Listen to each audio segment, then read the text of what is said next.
Bata pa lamang si Robert ay napakalaki na ng kanyang pangarap. Na balang araw, matatamasa niya ang pinapangarap ng lahat na American Dream. Para itong isang pelikulang paulit-ulit na naglalaro sa kanyang isip. Na balang araw, matatakasan niya ang kahirapan sa kanilang lugar at makakapamuhay siya ng masagana sa Amerika. Hindi naman siya binigo ng kapalaran.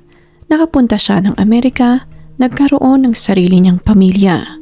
Naging matagumpay sa kanyang negosyo at tuluyang nakaahon sa kahirapan. Ngunit sa kasamaang palad, nauwi ang lahat ng kanyang pinaghirapan sa isang malagim na trahedya.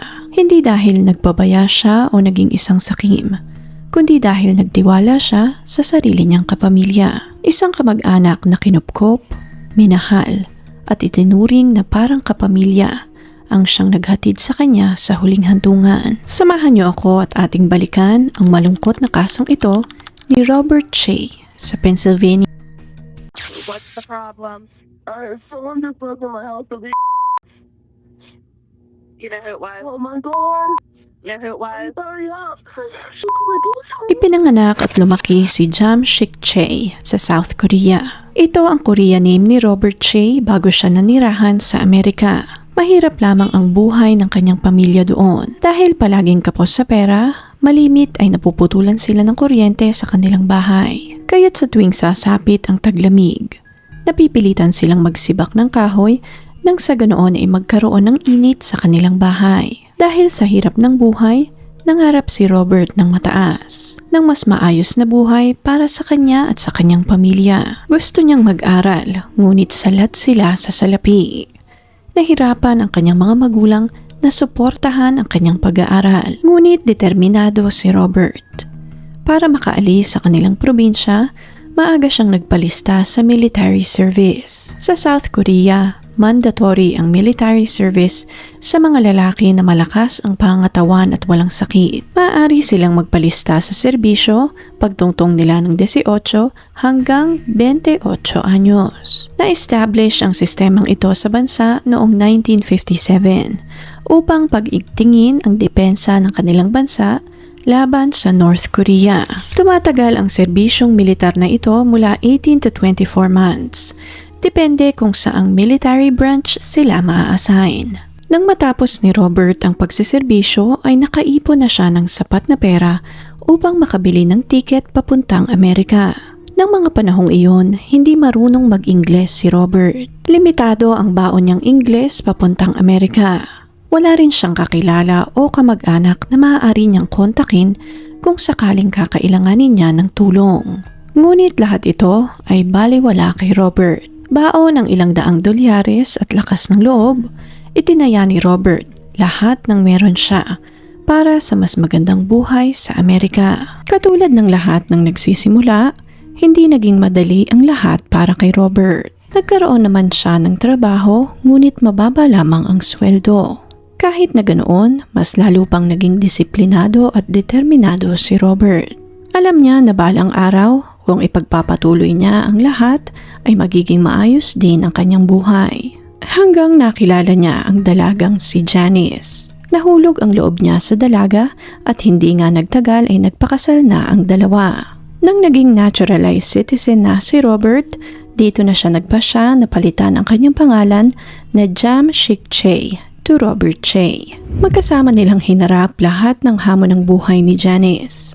Nang makaipon ng sapat na pera, nagdesisyon ang mag-asawa na magtayo ng isang beauty supply store na tinawag nilang Penn Center Beauty Supply. Itinayo nila ang business na ito sa Pennsylvania. Nang mga panahong iyon, wala pang masyadong beauty supply shop sa kanilang lugar.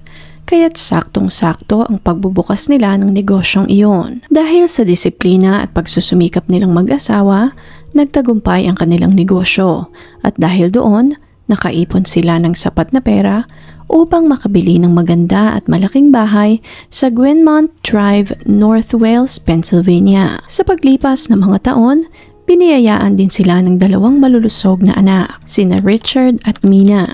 Dahil sa pagsisikap ni Robert at Janice, Nagawa nilang mabigyan ng maganda at masaganang buhay ang kanilang maliit na pamilya sa Amerika. Hindi rin naman nakalimot si Robert na tumulong sa kanyang pamilya at kamag-anak sa South Korea. Tinulungan niya ang pamangkin na si Angelo Shin nang mag-migrate ito sa Amerika. Kinupkop niya ito na parang isang tunay na anak. Pinakain at binigyan ng pamilya habang malayo ito sa kanyang mga kaanak sa South Korea. Ngunit sa kasamaang palad, naligaw ng landas si Angelo. Na-associate ito sa mga maling tao. Nakilala ni Angelo ang lalaking si Joseph Page o kilala rin sa tawag na Tree Man noong 2008. At ang lalaking ito ay marami ng history ng pagnanakaw sa kanilang lugar. Marahil dahil hindi naman talaga siya isang tunay na Amerikano. Ninais niyang mapabilang sa grupo ni Joseph Page. Ginamit niyang pamain ang pamilya ng kanyang tsuhin na si Robert. Ipinagyabang niya sa mga bagong kaibigan kung gaano kayaman ang kanyang tsuhin na mayroon di umano itong maganda at malaking bahay sa South Wales. Sigurado di umano siya na mayroong lamang pera ang safe nito sa kanilang kwarto. At ayon kay Angelo, hindi bababa sa $100,000 ang laman ng safe na iyon. At marami di umano itong magagandang sasakyan at ito ang nagmamay-ari ng Penn Beauty Shop sa kanilang lugar. Bukod sa pera, marami ding mga alahas at mamahaling mga bags ang kanyang tiyahin na si Janice. Dahil sa sinabing iyon ni Angelo, nabuo ang plano ng grupo na pagnakawan ang pamilya ni Robert. At si Angelo ang naging mastermind ng plano para mapatunayan ang lahat sa grupo ni Joseph Page. Ilang beses na ipinasyal ni Angelo sina Joseph at ang mga kaibigan nito sa harap mismo ng bahay ng kanyang tsuhin. Ang plano ay pagnanakawan lamang nila ang pamilya Che. Pumayag din si Angelo sa lahat ng isinuhestyon ni na Joseph dahil magiging mabilis lamang di umano ang proseso. In and out, quick and easy, kumbaga. Walang mamamatay at walang masasaktan. Hindi na rin siya isasama ng mga ito sa pagpasok sa bahay ng mga Che dahil areglado na di umano ng grupo ni Joseph ang lahat. Ayon sa kasunduan, magiging pantay-pantay ang hatian ng lahat sa perang makukuha nila sa bahay ng mga Che. At para maging madali din ang lahat, ibinigay ni Angelo ang layout ng bahay ng kanyang tsuhin sa grupo nang sa ganon ay makatakas agad sina Joseph kung sakaling mabulilyaso ang kanilang plano. December 2008, nagsimula ang pagpaplano kung paano nila pagnanakawan ang pamilya Che. Sina Joseph Page at Amata D. Latham ang siyang magsasagawa ng pagnanakaw. Ilang araw din nilang minanmanan ang bahay ng pamilya Che upang lubos na matiyak ang routine ng buong pamilya. At nang ma-finalize na ang lahat, umatake na ang grupo sa bahay ng pamilya. Naganap ang pangluloob sa bahay ng pamilya Che noong January 9, 2009. Maagang gumising sina Robert at Janice ng araw na iyon upang maghanda papunta sa kanilang tindahan. Nasa grahe na sila ng kanilang bahay bandang 5:30 ng madaling araw. Habang nasa grahe, biglang lumitaw ang dalawang lalaki sa kanilang harapan. Ang mga lalaking ito ay sina Joseph Page at Amata D. Latham. Mabilis nilang nabitbit si Robert Che, binugbog at saka nilagyan ng duct tape ang buong muka. Pagkatapos noon, binitbit naman ng mga sospek ang ginang papuntang master's bedroom kung saan matatagpuan ang safe. Pinabuksan ng mga salarin ang safe sa ginang at saka nilimas lahat ng naroroon sa loob ng safe. May nakuha silang mga alahas, mga designer bags, cash na nagkakahalaga ng $20,000. Nakuha din nila ang isang passbook mula sa isang Korean bank at ang custom-made stamp symbol ng pamilya. Habang nangyayari ang lahat ng ito, naalimpungatan naman ang bunsong anak ng mag-asawang Che na si Mina. Sumilip ito sa pinto upang makita kung ano ang nangyayari sa kanyang ina, ngunit nakita rin siya ng isa sa mga salarin. Katulad ng ginawa ng mga ito kay Janice, binusalan at itinali din siya ng mga salarin. Ganoon din ang ginawa ng mga ito sa kapatid niyang si Richard. Dinala silang tatlo ng mga sospek sa basement ng bahay. At nang matapos ang lahat, saka sila dali-daling umalis sakay ng kanilang getaway vehicle na isang 2007 Cadillac Escalade. Ang lalaking si Carrie Pitts ang siya namang nagmamaneho ng sasakyan. Binayaran siya ng mga salary ng $500 upang ihatid ang mga ito sa bahay ng pamilya Che. Habang nangyayari ang pagnanakaw, nakatambay lamang siya sa malapit na lugar at naghihintay ng signal mula sa grupo. Ang lalaking si Robert Eatman naman ang siyang nagsilbing lookout habang sakay sa isa pang sasakyan. Habang nasa basement naman ang mag-iinang sina Janice, Mina at Richard, nagawa ni Janice na kalasin ang tali sa kanyang mga kamay. Nang makawala sa pagkakatali, tumakbo si Janice sa pinakamalapit na kapitbahay at saka tumawag ng 911. Ngunit sa kasamaang palad, huli na ang lahat para kay Robert. Nang dumating ang mga pulis ay hindi na ito humihinga. Ayon sa autopsy, asphyxia ang ikinamatay ng kanilang padre de pamilya. Masyadong mahigpit ang pagkakalagay ng duct tape sa kanyang muka. Halos basag na basag din ang kanyang nose bridge dahil sa matinding pangbubugbog sa kanya ng mga sospek. Dahil sa tindi ng tama, nag-clog ang dugo sa kanyang ilong na siyang naging dahilan kung bakit nahirapan itong makahinga. Base sa estado ng katawan ni Robert nang madatnan ito ng mga pulis, sinubukan nito na ilaban ang kanyang buhay. Ngunit sa kasamaang palad ay wala siyang panama sa mga sospek. Nang sumapit ang sumunod na araw, nakatanggap na nga ng tawag si Angelo mula sa grupo ni Robert Page. Nagagalit pa ang mga ito dahil kakaunti lamang di umano ang pera na nakuha nila sa bahay ng pamilya Che. Taliwas ito sa sinasabi nitong $100,000. Matapos magkakwentahan, nakatanggap lamang si Angelo ng $2,000 bilang kabahagi. Nang puntong ito, alam na rin ni Angelo ang sinapit ng kanyang tiyuhin. Sinubukan niyang tanungin si Joseph kung bakit nila pinatay ang kanyang tiyuhin dahil wala naman iyon sa kanilang plano. Ngunit ang tanging naging sagot nito ay ginawa lamang niya ang dapat niyang gawin upang matapos ang kanilang nasimulan. Nang puntong ito, halos pagsakluban na rin ng langit at lupa si Angelo. Hindi maitatanggi na talagang kasama siya sa pagplano ng krimeng iyon pero hindi niya gustong mamatay ang kanyang tiyuhin. Ang pinakamasakit pa sa lahat, $2,000 lamang ang naging katapat ng buhay ng taong kumupkop at nagmahal ng lubos sa kanya. Naging palaisipan naman sa mga pulis kung paanong nalaman ng mga salarin na ganoong oras umaalis ng kanilang bahay ang mag-asawang Che. Na para bang alam ng mga ito ang routine ng pamilya. Dito nagsimula ang investigasyon sa kaso at ayon sa mga pulis, maaaring malapit sa mga ito ang sospek at maaaring planado ang lahat.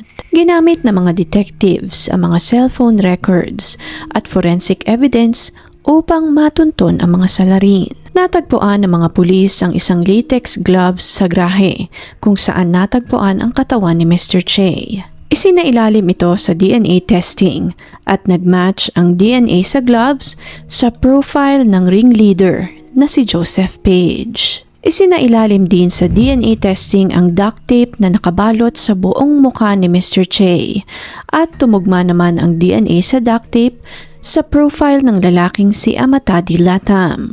Matapos naman ang ilang araw, natagpuan din nila ang kutsilyo na ginamit ng mga salarin sa krimen. Mayroon ding isang informant na nagsumbong sa mga pulis na narinig di umano niya ang isa sa mga salarin na pinagkukwentuhan pa ang pagnanakaw na ginawa nila sa bahay ng mga Che. Pinull up ng mga pulis ang cellphone records ni na Joseph at Amatadi at doon ay nakita nila mismo na ilang beses nakipag-usap sa kanila ang pamangkin ni Richard Che na si Angelo Shin. Dito na ipinatawag ng mga pulis si Angelo sa istasyon para sa isang interview. Sinubukan pa nitong magsinungaling noong una na hindi di umano nito kilala ang ringleader na si Joseph Page. Ngunit wala ng panahon ng mga pulis na makipagpatintero pa kay Angelo.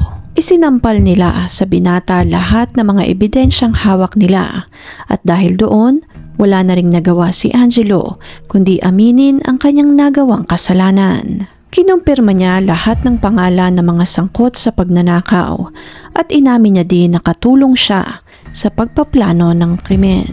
Matapos ang kumpesyong ito ni Angelo, Naglabas ng search warrant ang pulisya at nahuli lahat ng sangkot sa krimen noong February 2009. 7 sospek ang nadakip at naganap ang trial para sa mga salarin noong 2010.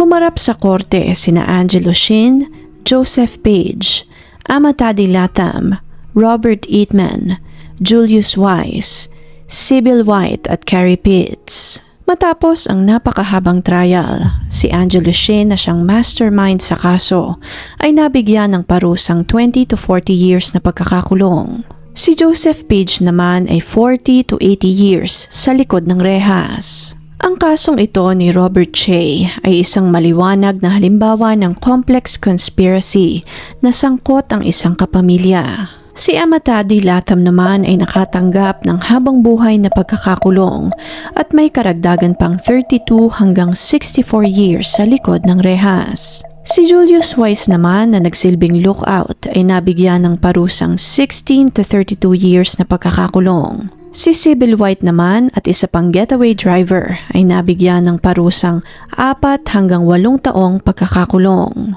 Si Robert Eatman naman na nagsilbing lookout ay nagplead ng guilty to third-degree murder at tumestigo laban sa iba pang mga salarin. Si Carrie Pitts ay na-acquit dahil hindi naman ito direktang related sa kaso at walang kahit na anong bakas ng kanyang DNA na natagpuan sa loob ng pamamahay ng pamilya Che.